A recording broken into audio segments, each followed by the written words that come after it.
¿Los miembros del Consejo Directivo que están presentes durante el debate pueden responder alguna pregunta o ninguna? ¿Los miembros del Consejo Directivo? Del gabinete. Del gabinete, que se encuentran presentes luego de haber ya concluido su exposición, iniciado el debate. ¿Ellos pueden responder alguna pregunta o están impedidos? Por la naturaleza del debate, la participación de quienes, siendo congresistas, sean además miembros del gabinete, debe reducirse solo a hacer explicaciones, pero el ofrecimiento de los términos del programa general de gobierno, a quien le corresponde aclararlos por cuenta de todo el gobierno, es solo al presidente del Consejo de Ministros. Entonces, si el presidente del Consejo de Ministros no es congresista y por lo tanto ha salido, las intervenciones de los demás miembros del gabinete, que no tienen la responsabilidad de conducir la política general del gobierno, es solamente con carácter ilustrativo y pueden no pasar sino de opiniones particulares, pero no tienen carácter vinculante respecto al gabinete. ¿El pedido del voto de confianza del gabinete se estaría viendo hoy mismo o podría verse en otra sesión? No hay fecha última, puede ser en esta sesión o en la siguiente. Lo máximo es que sea en la siguiente sesión, no debe pasar. ¿Y cómo sería esta votación? ¿Cómo corresponde el tipo de votación para este caso particular, que es una sesión de investidura, ¿no? El presidente pone al voto y se pronuncian a favor, en contra o por la abstención.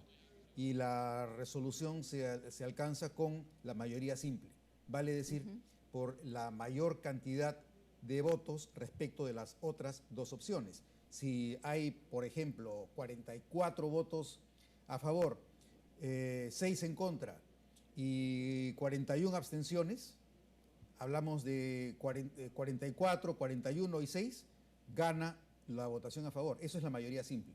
No se exige la mayoría absoluta, lo cual representaría más de la mitad del número de presentes. A pesar de la poca diferencia, sería válido y legítimo a la vez la votación. Totalmente, y es más, el caso que ocurrió en similares términos fue con la presentación del gabinete que presidió el congresista Carlos Ferrero Costa.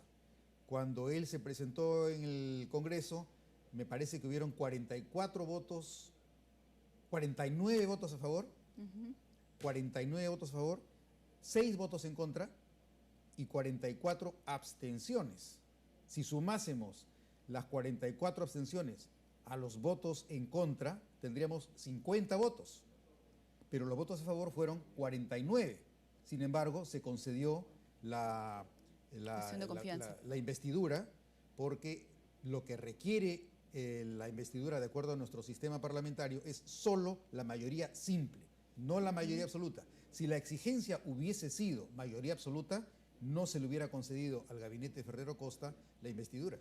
Bien, doctor, poniéndonos un poco en el lado del televidente que quizá se pregunta, hoy día se presenta el gabinete para pedir el voto de confianza al Congreso, pero la semana pasada asistió la ministra de Educación para ser interpelada. ¿Cómo es esto que puede ocurrir en cuanto al procedimiento que asista la ministra antes de recibir el voto de confianza del gabinete, en su conjunto, ¿no? Claro. Nuestro régimen político es un régimen semiparlamentario. En los regímenes presidenciales, los gabinetes no necesitan la confianza del Congreso. En los regímenes parlamentarios es indispensable la confianza. Nosotros tenemos un régimen híbrido que supone que el presidente de la República es el que designa al gabinete, pero el Congreso es el que le da la confianza al gabinete. Entonces la pregunta es, ¿qué ocurre entre el momento en que el gabinete ha juramentado y en el momento en el que se solicita la cuestión de confianza? Hay 30 días naturales.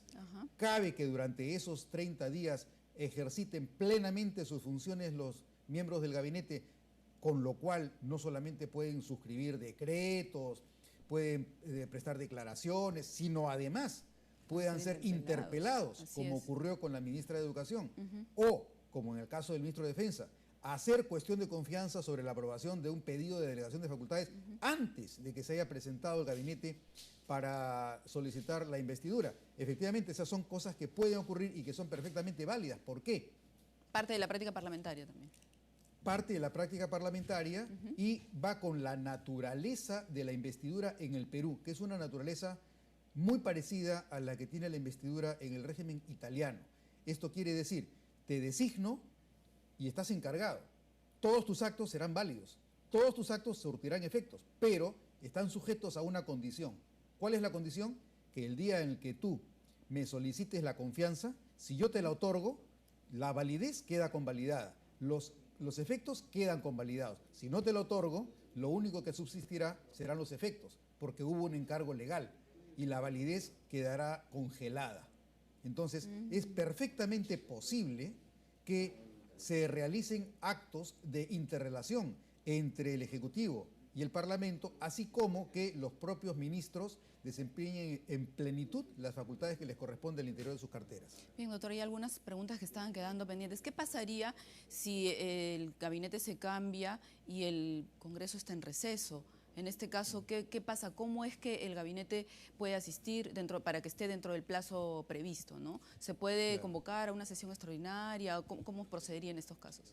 Ocurriría lo que hemos visto que pasó con el caso, con la penúltima interpelación, la penúltima investidura al gabinete Valdés Dancuart. En la oportunidad en la que debía venir al Congreso para la investidura, el Congreso estaba en receso. Estábamos hablando el día, me parece que 3 o 5 de enero de este año.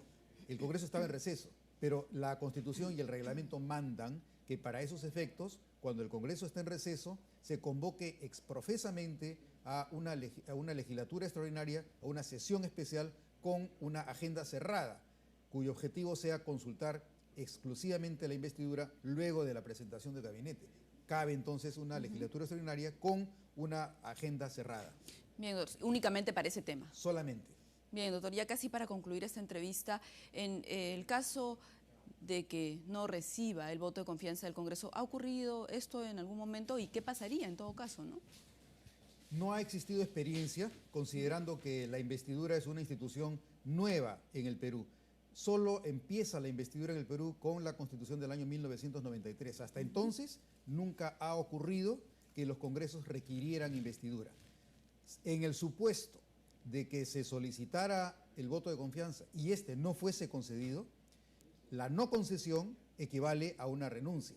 El acto de la votación del Congreso en el que la mayoría es en contra del pedido de confianza, esto equivale a una dimisión tácita o presunta, en razón de lo cual debiera comunicársela al presidente de la República para que él, en el término de la instancia,